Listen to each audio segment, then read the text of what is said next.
ഞാനങ്ങനെ ഇവിടെ നമ്മളെ സൈക്കിള് ഷില്ലോങ്ങിൽ നിന്ന് നേരെ ബദർപൂർ എന്ന് പറയുന്ന ആസാമിൻ്റെ ബോർഡറിലേക്കാണ് നമ്മൾ ബസ്സിലിട്ട് കൊണ്ടുപോകാൻ കരുതുന്നത്. ട്രക്കൊന്നും കിട്ടിയില്ല. അപ്പോൾ ഇതാണ് ഇവിടുത്തെ ബസ്സിൻ്റെ ടെർമിനൽ.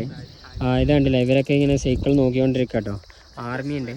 അപ്പോൾ വെൽക്കം ടു ഷില്ലോങ് എന്ന് അവിടെ കണ്ടില്ലേ. അപ്പോൾ ഞാൻ എന്തായാലും ഇനിയിപ്പോൾ ഇവിടുന്ന് ബറാപ്പാനി എന്ന് പറഞ്ഞിട്ടൊരു സ്ഥലമുണ്ട്, അവിടെ പോയി കേട്ടോ. അവിടുന്ന് ബസ്സോ എന്തെങ്കിലും കിട്ടുമോ നോക്കട്ടെ. കാരണം നമ്മൾ ഇതുവരെ വന്ന സ്ഥലം വീണ്ടും ഓടിക്കേണ്ട യാതൊരു ആവശ്യമില്ല. മേഘാലയയിലേക്ക് നമ്മൾ ഷില്ലോങ്ങിലേക്ക് വന്നു. അപ്പോൾ റിസ്ക് എടുത്ത് വീണ്ടും നമ്മളെ സമയം കളയണ്ട. അപ്പോൾ അടുത്ത ത്രിപുര ബോർഡർ ലക്ഷ്യമാക്കിയിട്ടാണ് നമ്മളിനി പോകുന്നത്. അപ്പോൾ വെറുതെ ഓടിച്ച സ്ഥലങ്ങൾ വീണ്ടും അൺനെസസറി ആയിട്ട് ഓടിക്കേണ്ട ആവശ്യമില്ലല്ലോ. അതുകൊണ്ടാണ് നമ്മൾ ഇവിടുന്ന് ബസ്സോ ട്രക്കോ നോക്കുന്നത് കേട്ടോ. അപ്പോൾ ഓക്കെ, താങ്ക് യു ഭയ്യ, thank you. Hi thank you. ഇവരൊക്കെ അതാ മൂപ്പര നമ്മളെ സൈക്കിൾ ഓടിച്ചിരുന്നു. അപ്പോൾ ആർമി അച്ഛാ ഇതർക്കാ. അപ്പോൾ ആർമി അല്ല കേട്ടോ, ഞാൻ പറഞ്ഞാൽ തെറ്റാണ്. അപ്പോൾ ഇവരെ നോക്കുന്ന സെക്യൂരിറ്റി എന്തോ ആയിരിക്കും.